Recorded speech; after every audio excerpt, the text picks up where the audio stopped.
murdered Thomas by living there for 4 days, by touching evidence, by eating their food.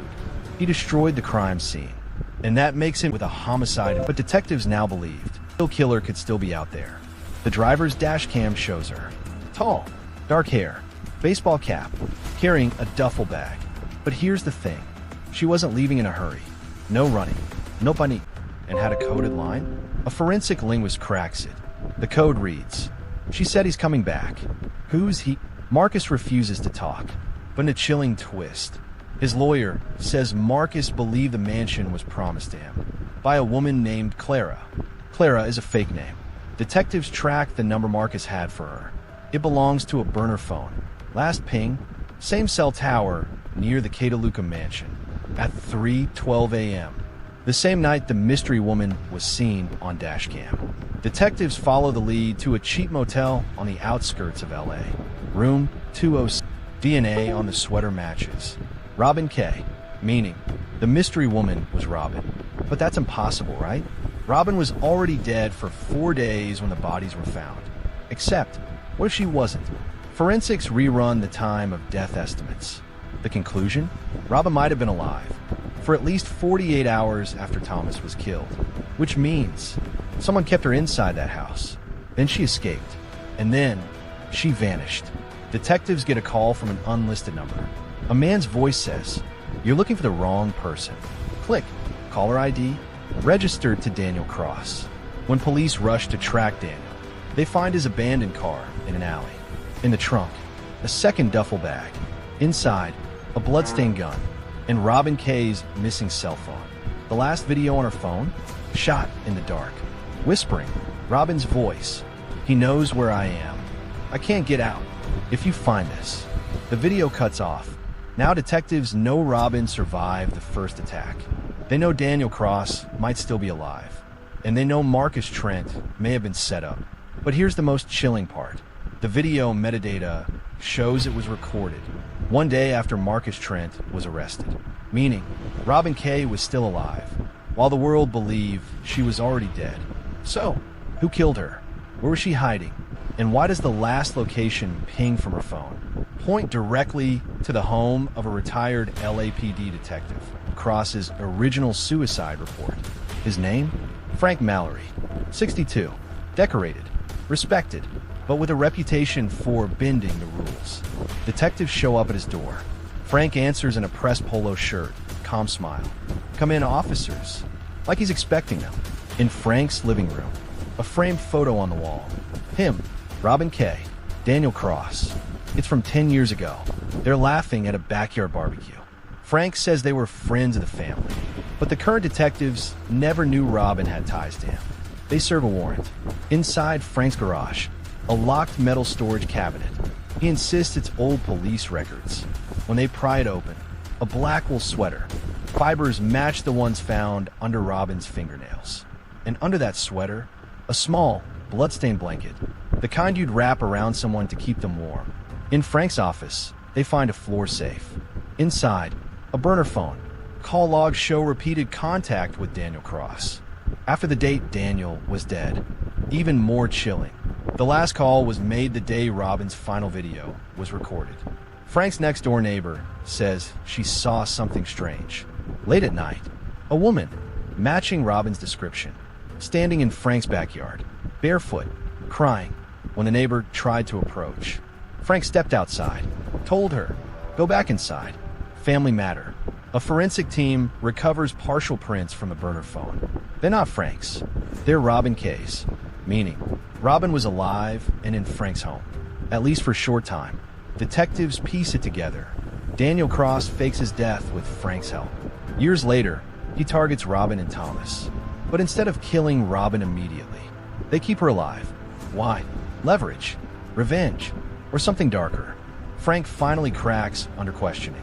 Says Robin came to him the night Thomas was shot. She was terrified, said Daniel's back. He hid her in his home for her own safety. But then, one night, she was gone. Security footage from Frank Street shows the black SUV picking up Robin at 2:14 a.m. Driver? Unidentified. Plates come back stolen. GPS data from the SUV. leads to a warehouse on the edge of the city, a place Daniel once owned. SWAT moves in. Warehouse is empty, but in the center of the floor, a single folding chair, ropes on the ground, and a camera tripod pointing directly at it. They find fresh footprints. One set matches Daniel Cross. The other? A woman's, barefoot. Behind the chair, a wall of photos. Not just Robin, dozens of other women. Some missing, some dead, pinned in the center. A new photo, Robin K., dated 2 days ago. If the photo is real, it means Robin was still alive less than 48 hours ago. And the kicker? A fresh DNA sample from the scene confirms. She was injured. She's bleeding. And Daniel Cross is still moving her from place to place. Detectives now believe they have less than 72 hours to find her. But the only person who knows where she is refusing to talk, because that person is Marcus Trent, a man they thought was just a witness. Marcus sits in the interview room, hands folded, no expression. He says, "I'll tell you where she is, but you won't like the truth." Detectives lean in. Marcus smirks. "You think Daniel's in control?" He's not. Marcus claims Robin wasn't kidnapped. She went willingly, not with Daniel, but with someone else. Someone inside the... Julia swears it's not what it looks like. Says she was protecting Robin. That Robin was being hunted by two people, Daniel and Frank. But when they check her phone, they find encrypted messages to a burner number. That belongs to Daniel Cross. They suspend Julia on the spot, but she refuses to give up Robin's location. Instead, she whispers, "If you move too soon, you'll get her killed." They don't know if it's a warning or a threat. They trace Julia's car GPS. Last ping, a cabin deep in the Angeles National Forest. SWAT moves in. Cabin's empty. Inside, fresh food, 2 mugs still warm, and a bloodstained scarf. That matches Robin's DNA. While searching the cabin, they find a hidden wildlife camera outside. It's motion activated. The last clip shows Robin sitting on the porch, looking scared.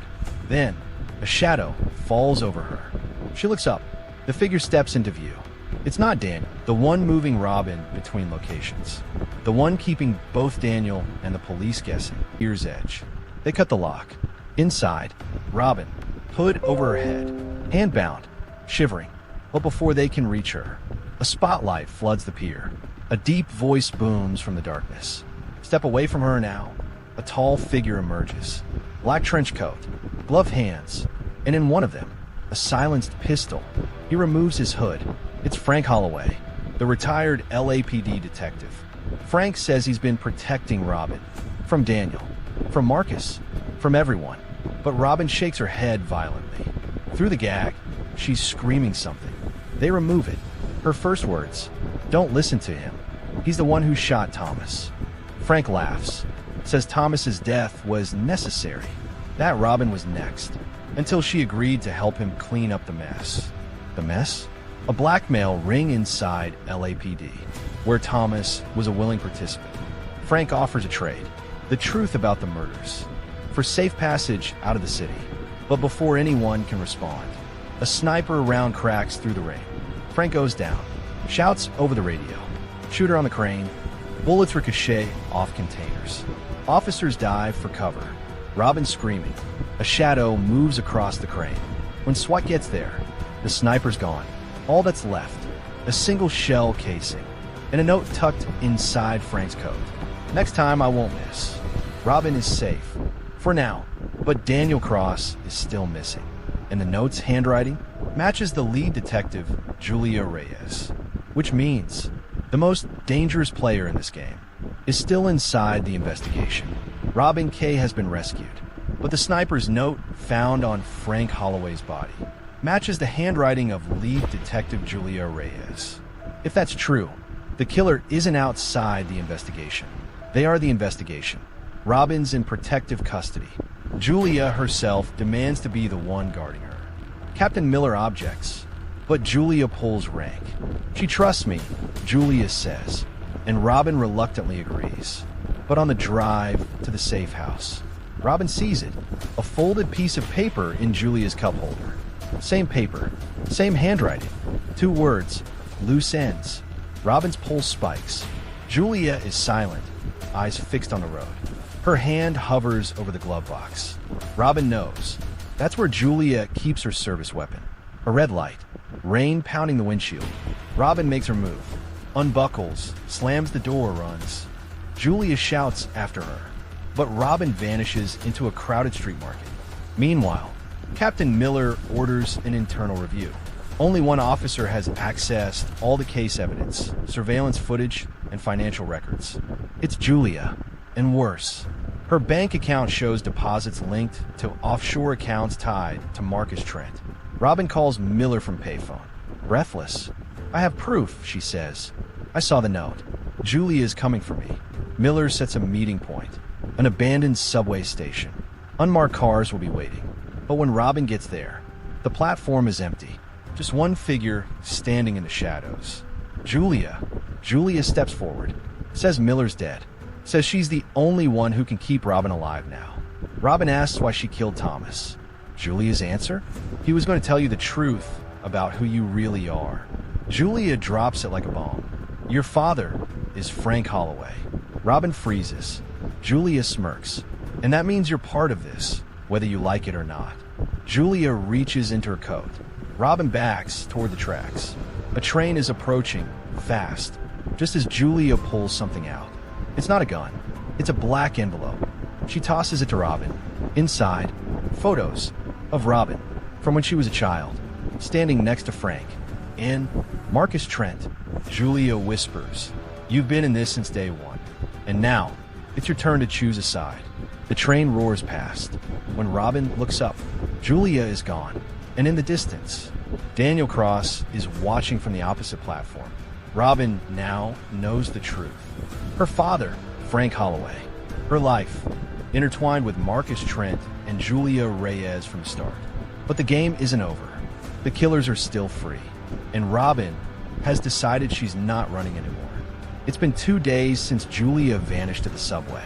Robin goes straight to the one person who might still be clean. FBI Special Agent Carter. Carter listens, eyes narrowing. He's been quietly investigating LAPD corruption for years. And Julia? She's the last piece of his puzzle. Together, Robin and Carter plan a sting. Robin will agree to meet Julia, pretending she's ready to choose a side. The location? The same Hollywood Hills mansion where it all began. Julia's ego won't be able to resist. Night falls. Robin waits in the dimly lit living room. Wedding photos still hang on the wall, but now they feel like ghosts watching. Julia walks in, flanked by Marcus Trent. She smirks. Ready to come home? Robin nods, and then flips the switch. Every window bursts with light. FBI, SWAT, unmarked police. Flooding in. Marcus goes for his gun. Carter takes him down. Julia freezes. Robin steps forward. You killed Thomas because you couldn't control him. You almost killed me because I wasn't yours to keep. Julia tries to speak, but the cuffs click shut. Over the next weeks, the web unravels. Julia had been secretly on Marcus's payroll for years, helping him run a multi-million-dollar real estate scam. Frank Holloway, Robin's father, was once Marcus's partner. When Frank tried to quit, Marcus had him killed and framed it as a gang hit. Thomas discovered the truth, and that sealed his fate. With Julia and Marcus behind bars, Robin finally buries Thomas in a quiet ceremony overlooking the ocean. No cameras, no headlines, just the sound of the waves. She decides not to hide anymore. She returns to work, this time producing her own music charity for at-risk youth. And on the day the verdict comes in, guilty on all counts, Robin walks out of the courthouse into the sunlight. For the first time in months, she can breathe. Her story became one of the most watched true crime cases in the country. But for Robin, it's not about the fame. It's about the fact that Thomas's name will never be forgotten.